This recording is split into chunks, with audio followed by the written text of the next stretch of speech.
El motivo por el que he concursado, o sea, la justificación de la aspiración a pertenecer a la Corte Nacional de Justicia, tiene dos antecedentes. El uno es un libro, fruto del esfuerzo de varios penalistas distinguidos peruanos en un colectivo dirigido por José Cado Jones, quien es doctor en Derecho por la Universidad de Bonn, discípulo de Goddard Jacobs, en mi criterio el más grande penalista viviente. Ese libro es un diccionario de jurisprudencia penal, que lo tengo aquí. En este libro, Carlos Jones y los penalistas peruanos han registrado innumerables voces que son de uso común, de uso frecuente, cotidiano en el penalismo peruano.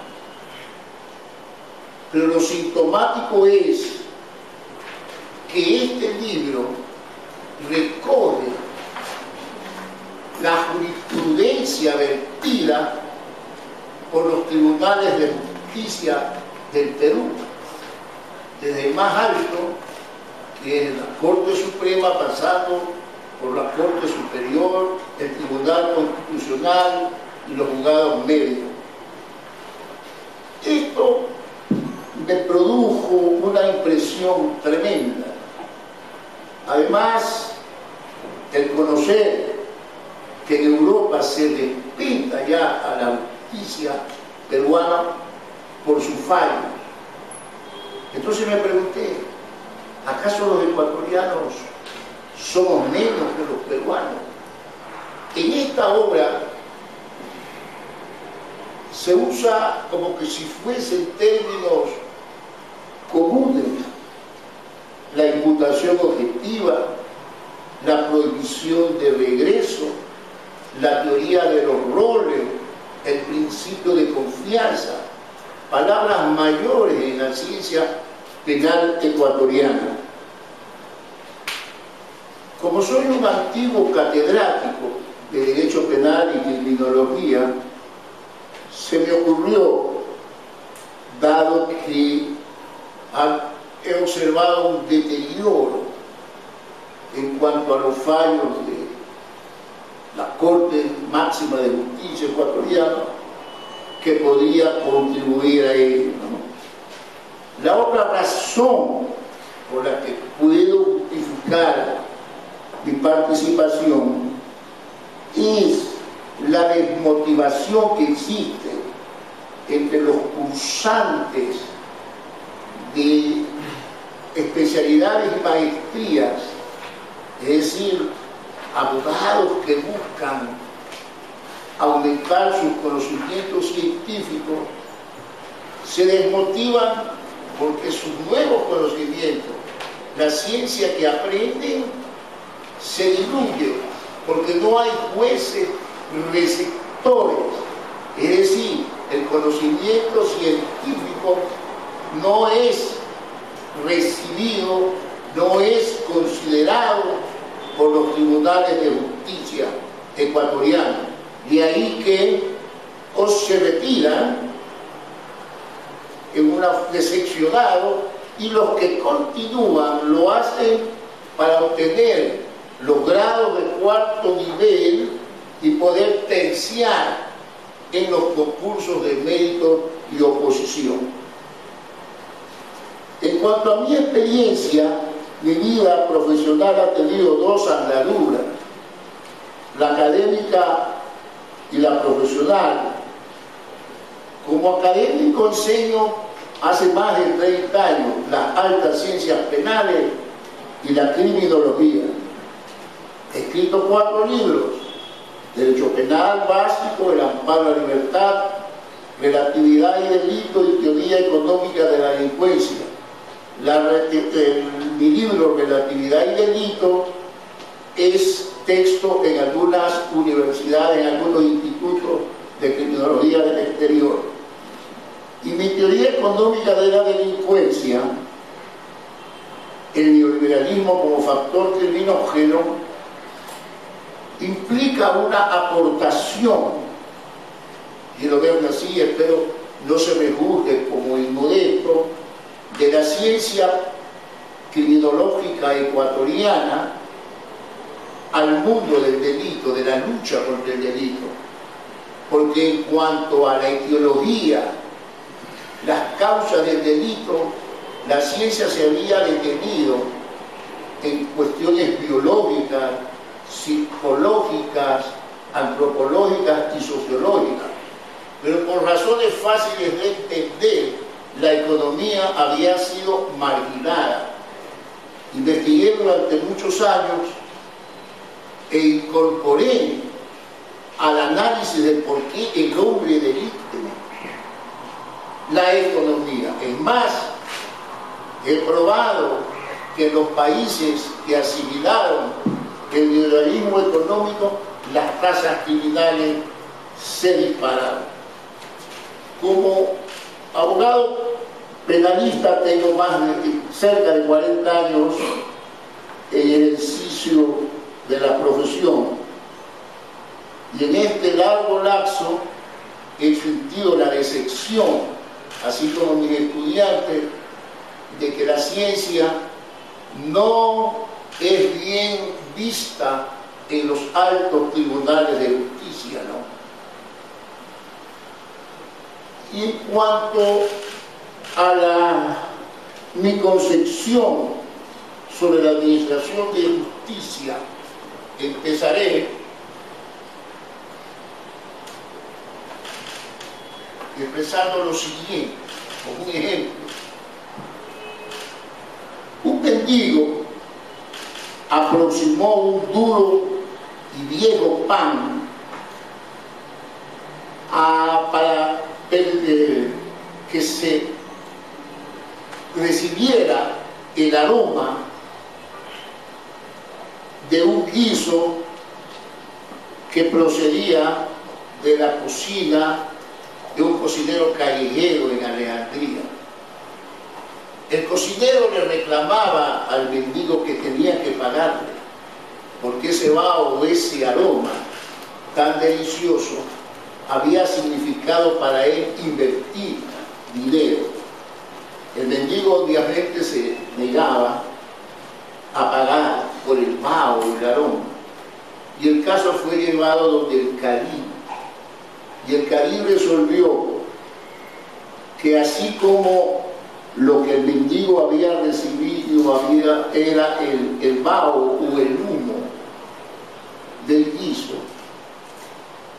para pagar eso, le mandaba a pagar al mendigo, debía hacer sonar o vibrar la moneda, que era la parte inaprehensible de la moneda, que escuchando el sonido de la moneda debía darse por pagado el cocinero. Eso me impresionó mucho. Un sentido de la justicia maravilloso. Realmente estamos acostumbrados a repetir como estribillo la sabiduría de Salomón. En otro caso, a un sujeto se le perdió una bolsa que contenía 1000 monedas y una serpiente de oro, y ofreció públicamente en pancartas y pregones una recompensa para quien le devolviera la bolsa. Un buen hombre la encontró y fue a devolver la bolsa, pero para no pagar la recompensa, el sujeto le dijo que no le pagaba porque se había equivocado, y en esa bolsa existían, aparte de las monedas, 2 serpientes. Llevado el caso donde el juez,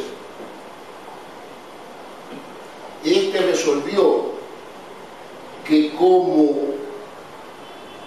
el sujeto reclamaba una bolsa con 2 serpientes de oro y se le había entregado una bolsa con una sola serpiente, era obvio que esa no era la bolsa y que por lo tanto el que la encontró debía quedar. Pero también en nuestro mundo hemos tenido jueces de esa categoría. En Francia, el legendario el juez Magnot, presidente de un modesto tribunal de justicia de Château-Thierry, se hizo famoso este juez. Los penalistas leemos su sentencia porque tuvo la virtud de satisfacer los anhelos de justicia de un pueblo desconfiado de ella como era el francés. Pero aparte de eso, el buen juez Magnot, como se lo conoce, obligado a aplicar la ley, lo hacía, la respetaba, aunque sabía que la ley era un obstáculo a veces para resolver justicieramente el caso que había llegado a sus manos. Pero no se quedaba allí, aplicaba la ley, daba por favor a ello, pero además agregaba las injusticias que se perpetraban y censuraba no a la ley, sino a aquellos malandrines, aquellos inmorales que habían podido escapar de la ley. Estoy tratando de exteriorizar cómo concibo a la justicia o la administración de justicia. En Venecia existe un busto a Angelo Fusinato. Este hombre fue el juez de la Corte de Apelación de Venecia. Era un hombre que, así como no toleraba que los abogados se comportasen en el hablar, en el vestir o en el gesto de un modo que fuera inconforme con la dignidad del oficio, sin embargo esto, los abogados de Venecia, caso insólito en el mundo de su peculio, mandaron esculpir su efigie, que la colocaron ahí a la vuelta del Palacio del Dux, donde está en el frontispicio de la sala de apelación. Yo he ido ahí y me he inclinado hace muchos años, reverente, ante el busto de Fusinato. Estos hombres sabían, los penalistas, que nos impactamos con la terrible sentencia de Anatole France. La ley penal, con su majestuosa igualdad, prohíbe por igual al rico y al pobre robar para alimentarse, pedir limosna para comer y dormir bajo los puentes. Un minuto. Gracias. En fin, mi concepción de la administración de justicia, por supuesto, no es una expresión mía, es reemplazar la concepción clásica de que justicia es la constante y perpetua voluntad de dar a cada cual lo que le pertenece, lo suyo, por otra, que está en boga en todos los jueces humanistas y de corazón. La justicia tiene que ser la constante y perpetua voluntad de dar a cada cual lo que necesita. Muchas gracias.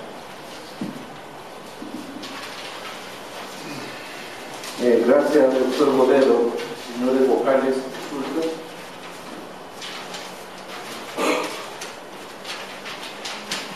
buenos días. Explíquenos cuál es su criterio respecto de las nuevas tendencias doctrinales particulares en relación a la casación penal que aprueban una nueva valoración probatoria basada en el principio del doble conforme. ¿El principio de? El doble conforme. Yo considero que como vivimos en una era neoliberal de supremacía de la Constitución, que manifiesta su efecto de irradiación hacia todas las normas penales, en casación los jueces deberían asimilar este rol de que son jueces constitucionales y a resolver sobre una casación antes que mirar el Código de Procedimiento Penal y la ley de casación en los casos que así procedieren, aplicar las normas constitucionales y así ir devolviendo a la Administración de Justicia el rol, el protagonismo que ahora lo ha asumido la Corte Constitucional, cuando la función del Estado, según lo dice la Constitución, es la función judicial, es función del Estado, no la Corte Constitucional. ¿Esto no implicaría un riesgo de convertir a la casación penal en una tercera instancia una vez más? No, porque la casación es un juicio a la sentencia. No se puede revisar los hechos. Los abogados tienen que limitarse a explicar por qué se violó y dónde se violó y en qué forma se violó la sentencia, nada más. El juez de casación tiene que circunscribirse a eso, pero ex oficio, la Constitución y la ley le permite, le faculta al juez, aunque las partes no hayan invocado, si existe motivo de casación porque encontraron una violación en la sentencia, aplicarla. Si pensáramos que esto podría convertirla en una instancia, creo que depende de quién es el juzgador, doctor. ¿Cuál cree usted que deberían ser las resoluciones que la nueva Corte Nacional de Justicia expida de manera urgente en materia penal para llenar las lagunas de derecho o casos en que existe oscuridad en la ley y torne el sistema penal en un sistema eficiente? Bueno, hay muchas. Perdón, sí. Primero, suprimir esa mentira de las audiencias, ¿no? Que hemos reducido a la parte de la instrucción al pendrive, la audiencia del pendrive. El sentido de la reforma, que era la oralidad, es una burla, ¿no? Los abogados van con su pendrive y a eso se reduce todo y es una pérdida de tiempo. Eso considero que debería reformarse de manera urgente. También ponerle coto a este esguince que se hace, que no obstante que el procedimiento penal prohíbe el recurso de apelación, no lo concede al imputado, sin embargo se utiliza el atajo de la nulidad amparado en la Constitución, artículo 76, numeral 5, para proponer el recurso de apelación, que es una atrocidad, digamos, es una aberración, porque se está concediendo, apelando a la Constitución, un recurso que la ley lo niega. Eso sería, a mi criterio, cosa de inmediata. Por último, usted, como profesor de Derecho Penal, debe haber revisado ya este proyecto de Código Integral Penal que se discute en la Asamblea en la actualidad. Si usted llegara a ser juez de la Corte Nacional de Justicia, ¿qué propuestas en materia procesal penal cree que deberían nacer del seno de la Corte para que sean integradas a este proyecto que luego se convertirá en ley? Honestamente no lo he estudiado a profundidad porque no me ha llegado, más bien es de tercero, porque más o menos he podido escuchar, pero no tengo el ejemplar, por cuya razón no podría contestarle, es una forma priorística, muy personal, pero no puedo hablar de lo que no he leído, doctor.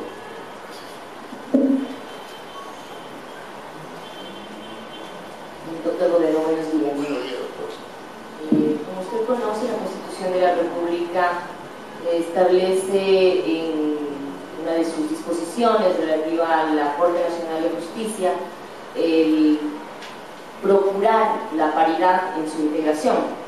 De hecho, el Consejo de la Judicatura ha incluido en su reglamentación y en su instructivo 2 medidas de acción afirmativa para procurar y hasta garantizar la paridad en la integración de la Corte Nacional de Justicia.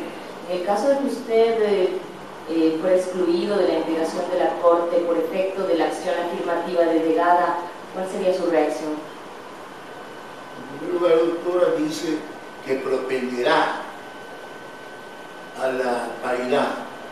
No es una disposición imperativa, queda a criterio del Consejo hacerlo o no. Pero si yo estuviera equivocado,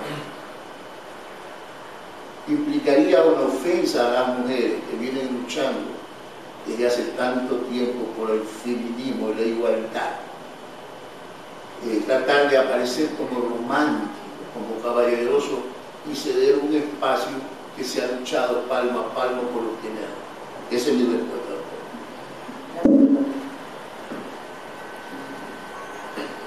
No más preguntas, doctor Bodero.